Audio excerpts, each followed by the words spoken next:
Yeah, it's a formal union of faith. Formal union of faith, yes. This is where he disses on the Reformed. So yes, I understand. I'm kidding. I don't want anybody to think that. I do. There's some criticism of Murray there.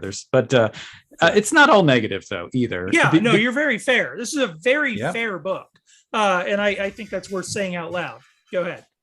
Yeah, I think so. The reason I have really thought deeply through this particular issue, this idea of the formal union of faith, is largely because I was at one time in a Reformed context.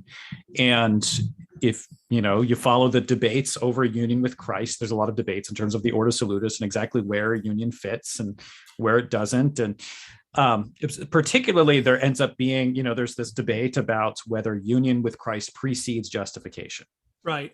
And what I found in say, I know Lane Tipton has an article that I reference there where he makes an argument that the difference between the Lutheran and Reformed on this point is essentially that the Reformed say union precedes justification, the Lutherans say union is an effective justification. And I wanted to explore that claim a little bit, especially seeing how much Luther seems to speak about union with Christ as preceding justification. Because in many ways it appears, especially in Luther's Galatians commentary, it appears that union is the context for justification, especially when you think about his marriage metaphor that he uses all the time. Yeah, right. It's very just common. It's not just from Luther. He's borrowing it from people like Bernard of Clairvaux, and it goes back even further than that. But and then later Lutherans do the same thing. So there is this language of this marriage union of faith, and it's through that marriage of the soul with Christ, is the language he uses, that the two share what belongs properly to them with the other. So our sin is given to Christ, his righteousness is given to us. So that whole metaphor really doesn't work if union doesn't precede justification. It doesn't really make any sense otherwise.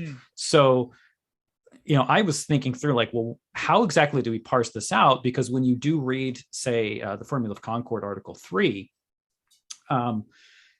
there's a controversy surrounding Andreas Osiander, who I know Calvin spent some time in as well, dealing with, and controversial figure at the time. But Osiander essentially argues that union with Christ is the indwelling of the divine nature of Christ within us that changes us, and our justification is a result of that indwelling of Christ's divine nature, which swallows up sin within us.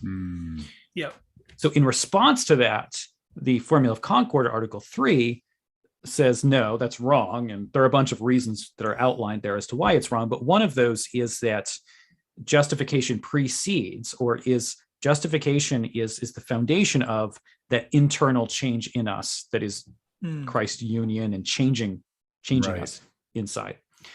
So the question you have then is well, okay, so we've got this marriage metaphor that seems to pretty clearly say union is before justification. Then we've got the Formula of Concord as our confessional document, which says the opposite.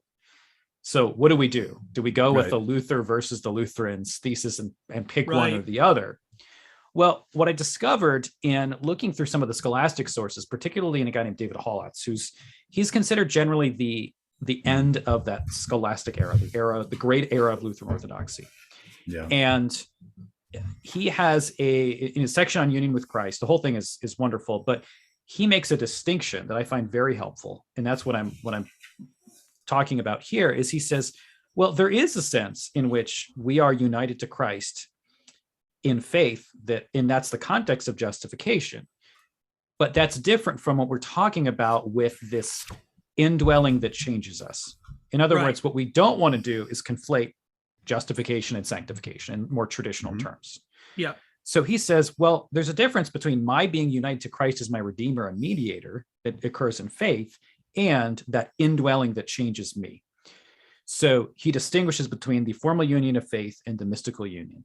And I find that distinction so immensely helpful because it allows us to just affirm what is clearly the scriptural context of justification, which is I am justified in Christ. Right. So there is an in Christ that is the context for justification. And God is establishing that through his speech about me. Yes. Exactly. Yes.